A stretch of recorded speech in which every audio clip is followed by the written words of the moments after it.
Oi gente, aqui é o Bruno de novo, e hoje vou contar para vocês relatos de cemitério. Serão 4 relatos aterrorizantes vivenciados por inscritos.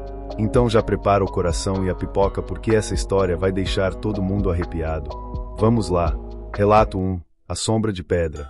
Meu nome é Raul, e esse acontecimento marcou minha vida para sempre. Sou natural de São Leopoldo, no Rio Grande do Sul, e na época, eu trabalhava como vigia noturno no cemitério municipal São Vicente. Peguei esse emprego por necessidade, já que havia perdido meu antigo trabalho em uma fábrica de calçados. Não era o trabalho dos sonhos, mas o salário pagava as contas. O cemitério era enorme, cercado por muros altos e árvores que o deixavam ainda mais sombrio à noite. Minha rotina era simples: patrulhar o terreno, verificar se estava tudo em ordem e garantir que ninguém invadisse. No início, era até tranquilo. Passei os primeiros meses encarando aquilo como um trabalho qualquer, mesmo que o ambiente me causasse um certo desconforto. Tudo começou em uma noite de setembro, durante uma forte chuva.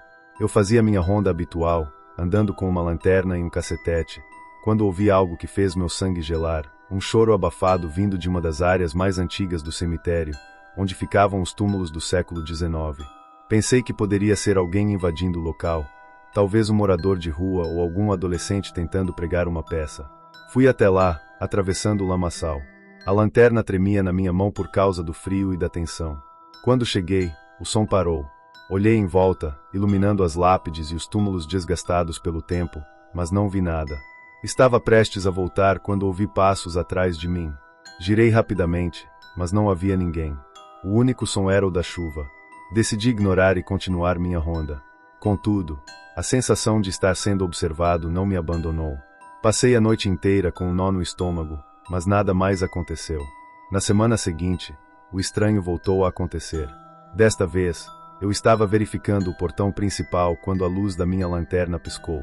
Pensei que as pilhas estavam fracas, mas era uma lanterna nova.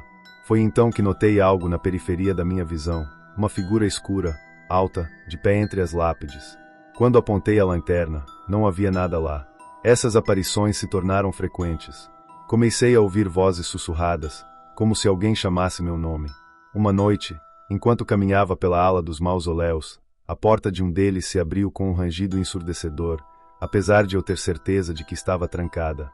A coragem que eu tinha no início do trabalho foi se transformando em medo constante. As noites no cemitério começaram a parecer intermináveis. O ápice aconteceu em uma madrugada de sábado. Estava na casinha de vigia, tentando me manter acordado, quando ouvi batidas na janela. Levantei imediatamente e olhei, mas não havia ninguém. Peguei minha lanterna e saí para ver se encontrava algo.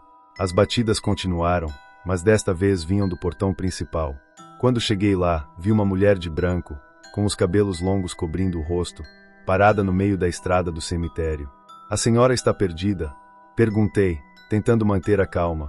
Ela não respondeu, apenas levantou a cabeça. Seus olhos eram completamente negros, sem íris nem pupilas. Meu coração quase parou, mas foi quando ela começou a caminhar na minha direção que entrei em pânico. Corri de volta para a casinha de vigia e tranquei a porta. A figura continuava vindo, lenta, mas determinada. As luzes começaram a piscar, e o rádio que eu usava para me comunicar com o zelador deu um chiado horrível. Ela desapareceu antes de chegar à porta, mas a sensação de estar sendo vigiado continuou. Fiquei sentado na cadeira, segurando o cacetete com as mãos tremendo, até o amanhecer. Pedi demissão no dia seguinte. Hoje, anos depois, ainda tenho pesadelos com aquele cemitério. Soube por outros vigias que trabalharam lá depois de mim que eles também viram a mulher de branco. Alguns dizem que ela é o espírito de uma jovem que foi enterrada viva em um dos túmulos antigos, mas ninguém sabe ao certo. Eu, por outro lado, prefiro não descobrir. Fugir daquele emprego foi a melhor decisão que tomei na vida, mas as marcas do que vivi lá ainda me assombram. Relato 2. O túmulo esquecido. Meu nome é Joana, e o que vou contar aconteceu em 2019, na cidade de Paranaguá, Paraná. Na época, eu estava finalizando minha faculdade de História. Como parte de uma pesquisa acadêmica, resolvi visitar o cemitério Nossa Senhora do Carmo. Minha ideia era estudar a simbologia nas lápides mais antigas e fazer um trabalho sobre as influências culturais nas representações mortuárias do século XIX. O cemitério era conhecido por suas histórias macabras, mas, como historiadora, achei que essas lendas eram apenas exageros populares. O lugar, à luz do dia, parecia inofensivo. Caminhei entre os túmulos, tirando fotos e anotando detalhes em um caderno. Algumas lápides estavam tão desgastadas que mal se podia ler os nomes, e o silêncio só era quebrado pelo som do vento e dos corvos que sobrevoavam o local. Por volta das 15 horas, percebi que estava na área mais antiga do cemitério. Ali, as lápides eram de pedra escura, cobertas de musgo. Foi quando me deparei com algo estranho, um túmulo parcialmente aberto, como se tivesse sido violado. Não havia sinais de trabalho recente ali, nem de equipamentos de manutenção. Aquilo era incomum, mas decidi me aproximar para olhar melhor. A inscrição na lápide estava quase ilegível, mas consegui distinguir um nome: Ana Clara Monteiro, de 1872 a 1894.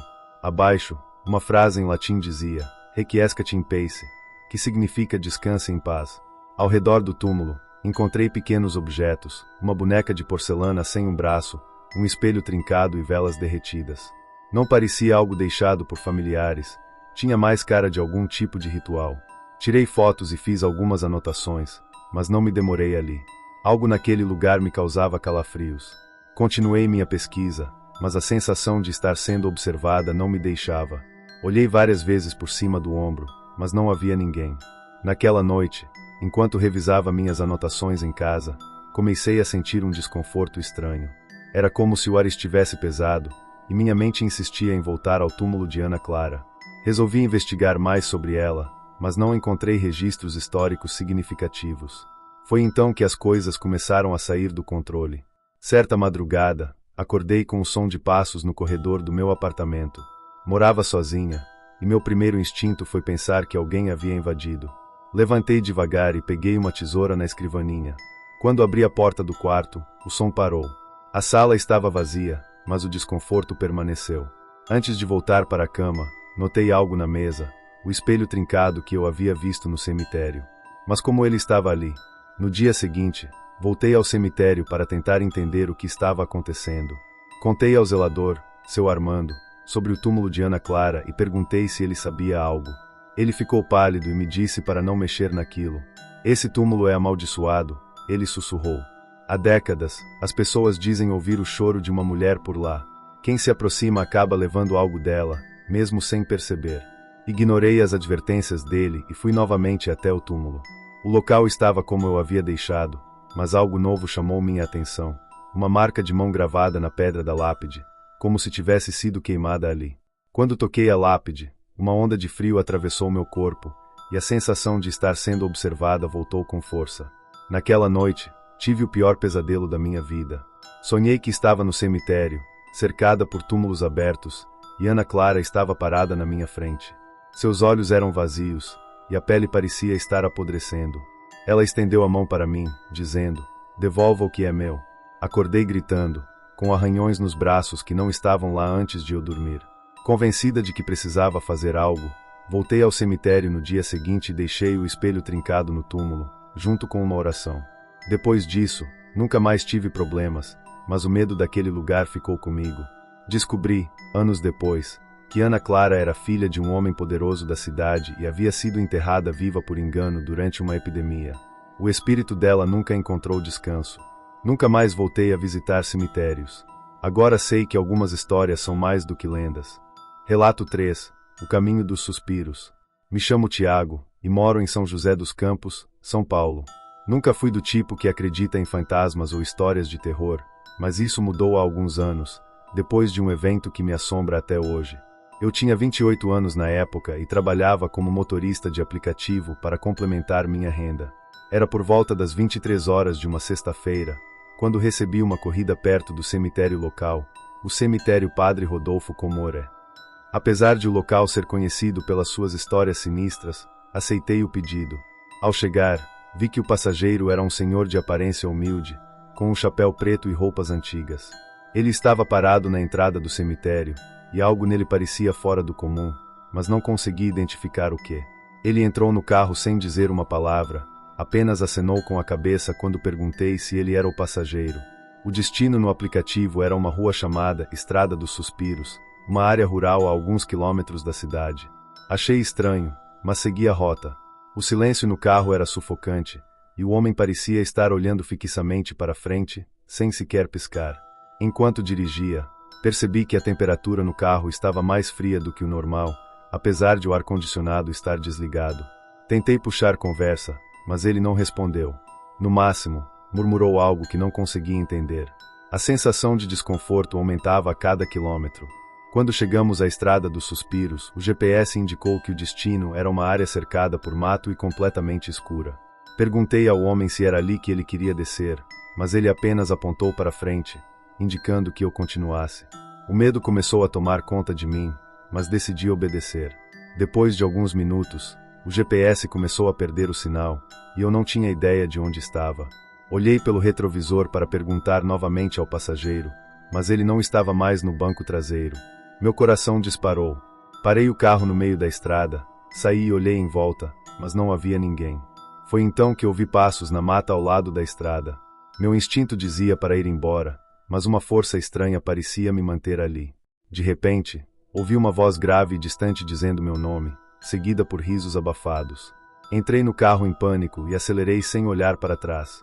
Quando finalmente voltei à área urbana, chequei o aplicativo para relatar o incidente, mas não havia registro da corrida. O nome do passageiro, o destino, tudo havia desaparecido. O estranho é que, quando olhei para o banco traseiro, havia marcas de lama no chão do carro, como se alguém realmente tivesse estado ali. Alguns dias depois, contei a história para um amigo, que disse que a Estrada dos Suspiros é famosa por relatos de pessoas que veem espíritos na região, principalmente de um homem que teria morrido atropelado ali há décadas. Desde então, evito pegar corridas próximas a cemitérios, e à noite, sempre olho 2 vezes para o banco traseiro do carro. Relato 4. A Capela do Silêncio.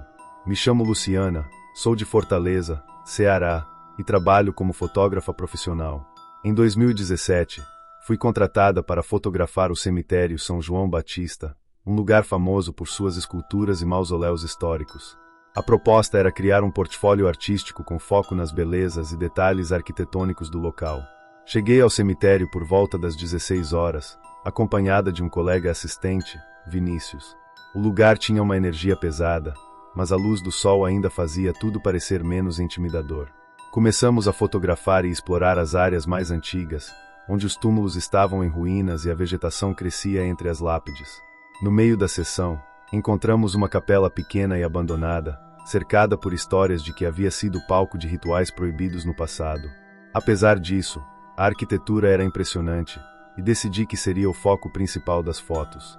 Entramos na capela, que estava cheia de poeira e com as janelas quebradas. Enquanto ajustava o tripé, ouvi um som de passos atrás de mim. Pensei que fosse Vinícius, mas ele estava do lado de fora, verificando os equipamentos. Quando me virei, vi a silhueta de uma mulher no canto escuro da capela. Ela parecia usar um vestido antigo, e seus olhos refletiam a luz de uma maneira estranha, quase sobrenatural. "Posso ajudar?" perguntei, tentando soar calma, mas minha voz tremia. A mulher não respondeu, apenas desapareceu na escuridão. Vinícius voltou e disse que eu estava pálida. Contei o que vi, mas ele disse que provavelmente era uma sombra ou algo da minha imaginação. Decidimos terminar rápido, mas a atmosfera ficou ainda mais pesada. Quando revi as fotos em casa, notei algo perturbador. Em várias imagens, havia vultos e rostos deformados refletidos nas janelas da capela. Alguns pareciam estar olhando diretamente para a câmera. Poucos dias depois, Vinícius começou a sentir dores inexplicáveis no peito, e eu tive uma sequência de pesadelos em que estava presa naquela capela, cercada pelas mesmas figuras das fotos. Mostrei as imagens a um amigo especialista em fotografia, que confirmou que não havia manipulação ou erro técnico. Desde então, evito fotografar lugares com essa energia. E esse foi o relato 4, o chamado do entardecer. Mais uma história arrepiante diretamente dos corredores gelados e sombrios dos cemitérios. Se você gostou desse relato de arrepiar a espinha, não esqueça de deixar aquele like sinistro e se inscrever no canal para mais histórias macabras que desafiam até os mais corajosos.